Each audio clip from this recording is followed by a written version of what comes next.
بسم اللہ الرحمن الرحیم۔ ناظرین، آج ہم آپ کو بتائیں گے کہ وہ کون سی 3 چیزیں ہیں جن کو دیکھ کر اللہ پاک خوش ہوتے ہیں اور ہماری بخشش کا ذریعہ بنتے ہیں۔ مکمل تفصیل سننے کے لیے ویڈیو کو مکمل دیکھیے گا۔ شیخ جلال الدین شیخ محمد احد چشتی اور دوسرے بزرگ حاضر خدمت تھے، اور بات اس بارے میں ہو رہی تھی کہ 3 چیزوں کو دیکھنا عبادت میں داخل ہے۔ بعد ازاں زبان مبارک سے فرمایا کہ ان تینوں میں سے پہلی یہ ہے کہ اپنے والدین کے چہرے کو محبت کی نگاہ سے دیکھا جائے، اس واسطے کہ حدیث میں ہے کہ جو فرزند اللہ تعالیٰ کے دوستی اور محبت کی خاطر اپنے والدین کا چہرہ دیکھتا ہے، اس کے نامہ اعمال میں مقبول حج کا ثواب لکھا جاتا ہے۔ بعد ازاں فرمایا کہ ایک فاسق اور بدکار جوان فوت ہوا تو اسے خواب میں دیکھا کہ حاجیوں کے ساتھ بہشت میں ٹہل رہا ہے۔ لوگوں کو تعجب ہوا، اس بابت دریافت کیا، کہا میری بڑھیا ماں تھی، جب میں گھر سے نکلتا اس کے قدموں پر سر رکھ دیتا، ماں دعا دیتی کہ اللہ تعالیٰ تجھے بخشے اور حج کا ثواب تیرے نصیب کرے۔ اللہ تعالیٰ نے اس کی دعا قبول کر لی اور مجھے بخش دیا، اب میں حاجیوں کے ساتھ بہشت میں ٹہل رہا ہوں۔ بعد ازاں ایک اور حکایت بیان فرمائی کہ ایک دفعہ خواجہ باز یزید بستامی سیف پوچھا گیا کہ یہ مرتبہ آپ کو کس طرح حاصل ہوا؟ فرمایا کہ میں ابھی 7 سال کا تھا اور مسجد میں استاد سے قرآن شریف پڑھنے جایا کرتا تھا۔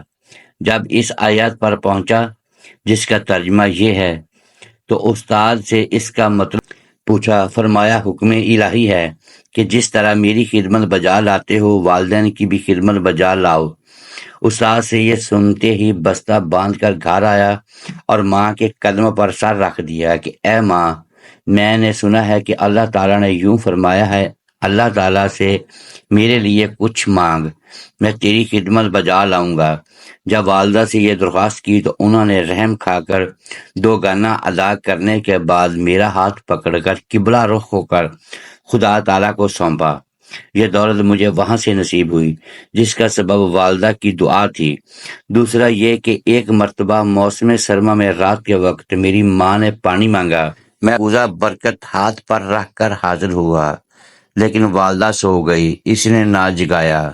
رات کے آخری حصے میں بیدار ہوئی تو مجھے کوزہ لیے کھڑا دیکھا۔ جب مجھ سے کوزہ لیا تو سردی کے مارے میرا ہاتھ کوزے سے چپکا ہوا تھا، کوزے کے ساتھ ہی میرے ہاتھ کا چمڑا اکھڑ گیا۔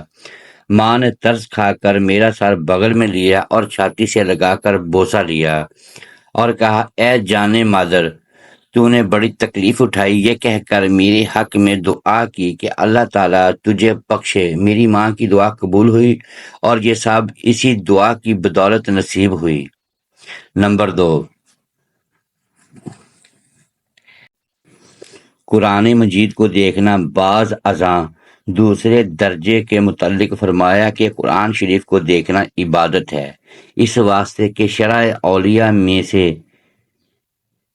میں نے دیکھا ہے کہ جو شخص کلام اللہ شریف کی طرف دیکھتا ہے یا پڑھتا ہے، اللہ تعالیٰ فرماتا ہے کہ اسے 2 ثواب دوں گا، ایک قرآن شریف پڑھنے کا اور دوسرا قرآن شریف دیکھنے کا، اور ہر لفظ کے بدلے 10 نیکیاں عطا ہوتی ہیں اور 10 بدیاں مٹائی جاتی ہیں۔ بعد ازاں دعا گو نے التماس کی کہ مصحف مجید لشکر اور سفر میں ہمراہ لے جا سکتے ہیں یا نہیں؟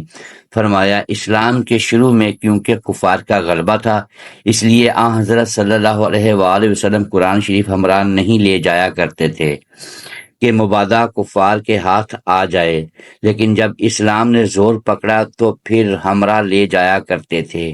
اسی موقع پر فرمایا کہ سلطان محمود غزنوی مولانا کو وفات کے بعد لوگوں نے خواب میں دیکھ کر پوچھا کہ اللہ تعالیٰ نے آپ سے کیا سلوک کیا؟ فرمایا ایک رات میں ایک شخص یا مہمان تھا، ایک طاق میں قرآن شریف پڑھا تھا، میں نے دل میں کہا کہ قرآن شریف یہاں ہے، میں کس طرح سوؤں گا؟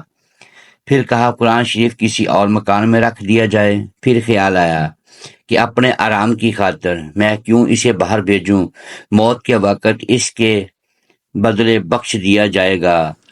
بعد ازاں زبان مبارک سے فرمایا کہ جو شخص قرآن شریف کو دیکھتا ہے، اللہ تعالیٰ کے فضل و کرم سے اس کی بینائی زیادہ ہو جاتی ہے اور اس کی آنکھ کبھی نہیں دکھتی اور نہ خشک ہوتی ہے۔ الغرض جب وہ مر گیا تو لوگوں نے اسے خواب میں دیکھا کہ سر پر تاج رکھے، خرقہ پہنے، فرشتوں کے ہمراہ بہشت میں جا رہا ہے۔ اس سے پوچھا کہ تو بدکار تھا، یہ دولت کہاں سے نصیب ہوئی؟ دنیا میں مجھ سے ایک نیکی ہوئی، وہ یہ کہ جہاں کہیں قرآن شریف دیکھ لیتا، کھڑے ہو کر بڑی عزت کی نگاہوں سے اسے دیکھتا۔ اللہ تعالیٰ نے اس کی بدولت مجھے بخش دیا اور یہ درجہ عنایت فرمایا۔ نمبر 3،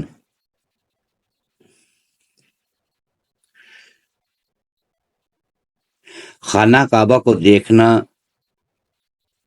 بعد ازاں فرمایا کہ تیسری مرتبہ خانہ کعبہ کا دیکھنا ہے، اور رسول اللہ صلی اللہ علیہ وآلہ وسلم فرماتے ہیں کہ جو شخص خانہ کعبہ کی زیارت کرے گا وہ عبادت میں داخل ہوگا، اور اس کی زیارت سے 1000 سال کی عبادت اور حج کا ثواب اس کے نامہ اعمال میں لکھا جائے گا، اور اولیاء کا درجہ اسے نصیب ہوگا۔ ناظرین، اگر ویڈیو اچھی لگی ہو تو لائک کیجیے اور اپنے اس چینل کو سبسکرائب کیجیے اور بیل آئیکن پریس کر دیں تاکہ ہر نئی آنے والی ویڈیو بر وقت آپ تک پہنچتی رہے۔ شکریہ، اللہ حافظ۔